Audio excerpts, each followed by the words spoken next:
Oui, bonjour tout le monde. Dans cette vidéo, nous allons voir donc la dernière partie qui est la représentation graphique. C'est-à-dire que nous allons parler ici de la proportionnalité, mais en exploitant un graphique. Bien. Alors, je vais toujours utiliser l'activité que nous avions faite par rapport à la course de Théo. Alors, on considère toujours la course de Théo. Nous connaissons déjà le tableau. Hein. Le tableau ci-dessous représente la distance parcourue en fonction du temps. Voilà. Donc, voilà Théo qui est sur son vélo. Alors, la consigne ici, c'est de tracer le graphique de la distance en fonction du temps. Et pour nous aider, ils nous disent que sur l'axe des abscisses, une division correspond à 1 heure.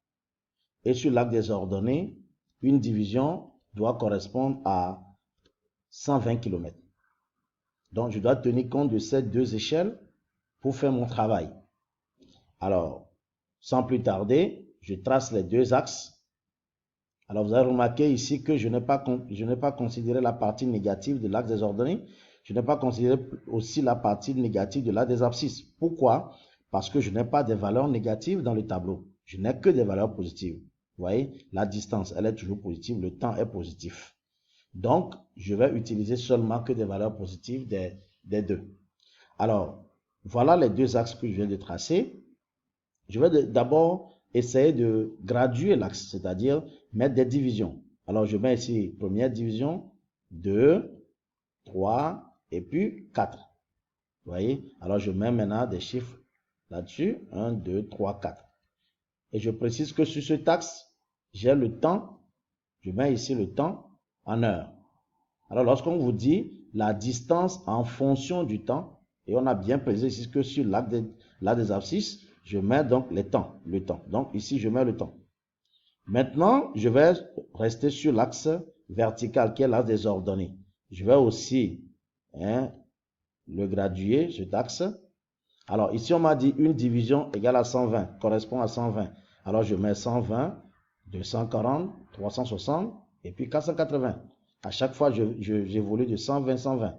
Vous voyez? Et sur ce axe, je mets la distance, bien les distances en kilomètres. Bien, maintenant, je peux commencer ma construction. La première valeur que j'ai ici, c'est 0,5 et 60. Alors, je me rends compte que 0,5 et 60, voilà, je n'ai pas 0,5 ici, je n'ai pas 60 ici. Alors, je vais prendre la moitié de 0 à 1, je dois passer la moitié, c'est 0,5.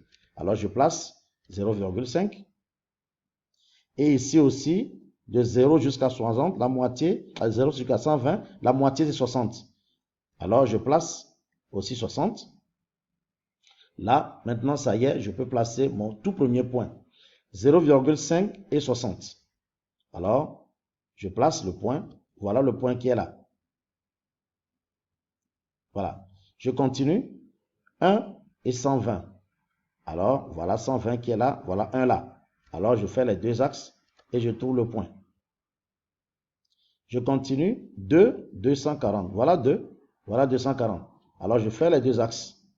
Les deux axes vont se croiser en ce point. 2, 240. Voilà le point. 3, je n'ai pas 3 dans le tableau, donc je laisse. Maintenant, je passe à 4, 480. Donc, j'ai 4 et puis j'ai 480 et voilà le point. Vous voyez?